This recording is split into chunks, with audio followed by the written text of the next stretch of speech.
Hello students, ये chapter 2 introduction to polynomial part 1। इसमें हम सबसे पहले सीखेंगे कि पॉलिनोमियल्स क्या होते हैं और ये कितने टाइप के होते हैं। तो सबसे पहले हम लोग देखते हैं पॉलिनोमियल। तो जो पॉलिनोमियल्स हैं, देखिए लिख रहा हूँ मैं, पॉलिनोमियल्स। जो पॉलिनोमियल है वो दो वर्ड से मिलके बना हुआ है। पहला तो है पॉली। पॉली का मीन्स होता है मैनी एंड नॉमिनल। नॉमियल मीन्स होता है टर्म। मीन्स इसकी डेफिनेशन तो यहीं से क्लियर हो गई। पॉलिनोमियल क्या है? जिसमें बहुत सारे टर्म्स होते हैं। मीन्स अगर हम लोग लिखना चाहें तो क्या लिख सकते हैं? A polynomial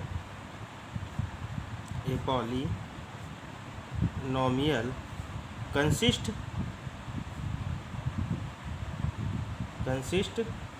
to many terms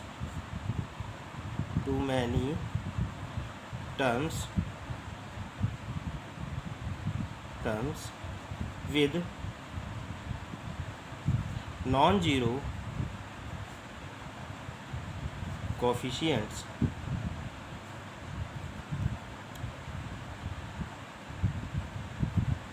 CX। ठीक है। मतलब अगर हम लोग सिंपल डेफिनेशन लिखना चाहें तो क्या लिख सकते हैं? A polynomial consist to many terms with non zero coefficients. ठीक है। और ये कोफिशिएंट्स क्या होते हैं? कोफिशिएंट्स जो पॉलिनोमियल के टर्म्स के साथ में मल्टीप्लाइड रहते हैं। ठीक है। और इसके बाद में हम लोग अगर लिखना चाहते हैं कि मान लीजिए पॉलिनोमियल्स के बारे में हमने समझ लिया। पॉलिनोमियल क्या होता है? पॉलिनोमियल दो वर्ड से मिलकर के बना होता है। एक poly means many, नोमियल means term. मतलब सिंपल सी डेफिनेशन है। वो पॉलिनोमियल वो होता है जिसमें कई सारे टर्म्स होते हैं, जो कि नॉन जीरो कोफिशिएंट्स के साथ में होते हैं। ठीक है। अब आता है अगला। अगर हम इसके कुछ टर्म्स याद रखेंगे तो हमेशा हमें फ़ायदे में रहेंगे। तो जैसे नंबर 1 पे देखते हैं, लिखा हुआ है a polynomial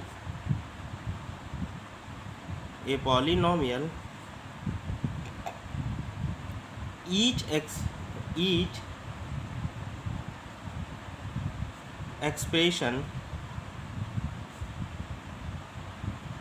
in polynomial, each expression is called a term। ठीक है। मान लीजिए अगर हम लोग एग्जाम्पल ले लेते हैं कोई सा भी, तो एग्जाम्पल में अगर हम लोग लिखते हैं कि मान लीजिए कोई पॉलिनोमियल है। ठीक है। तो ये क्या कहलाते हैं? ये इसके क्या कहलाते हैं?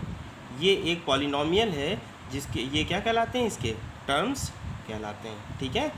मतलब कि एक पॉलिनोमियल में जितने भी एक्सप्रेशन में जो टर्म्स आते हैं उनको क्या बोलते हैं? हम लोग टर्म बोलते हैं। नंबर 2, इसके बाद में real numbers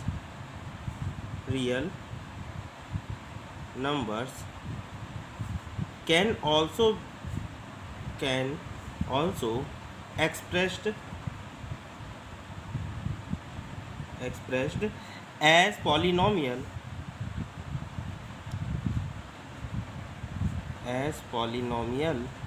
called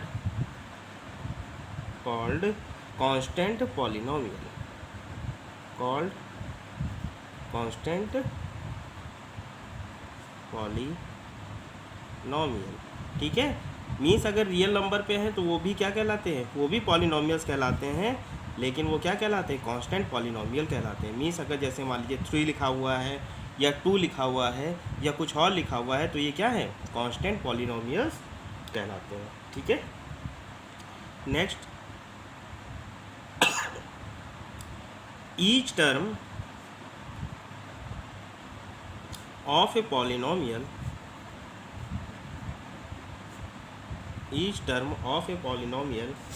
has coefficient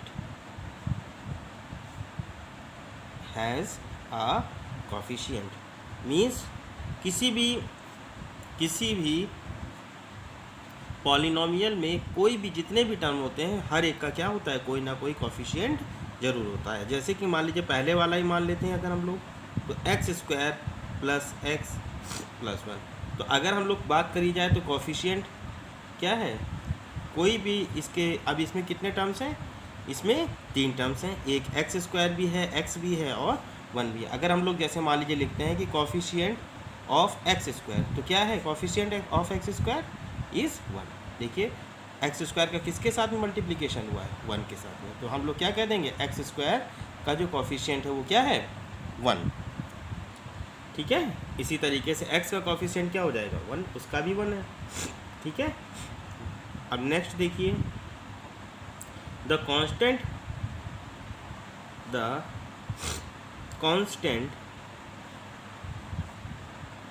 polynomial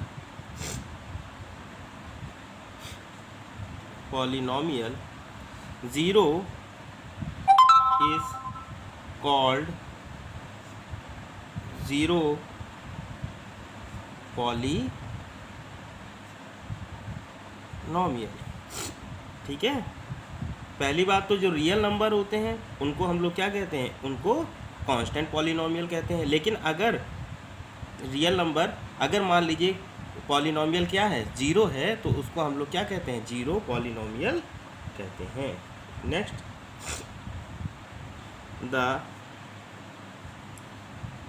exponent of a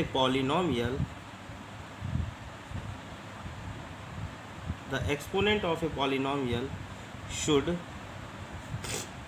be whole number।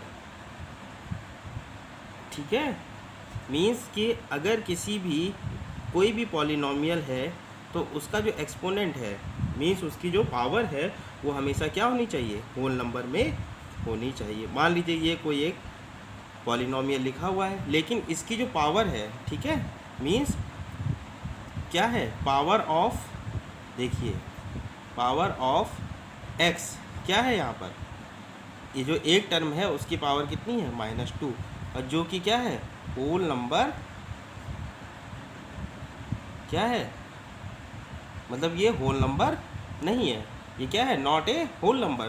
तो therefore it is not a polynomial. Means अगर कोई भी पॉलिनोमियल है तो उसमें जो आपका एक्सपोनेंट है, जो पावर है, वो हमेशा क्या होनी चाहिए, उसके टर्म्स की वो हमेशा होल नंबर में होनी चाहिए। अगर पावर या एक्सपोनेंट होल नंबर में नहीं है तो फिर वो पॉलिनोमियल नहीं है।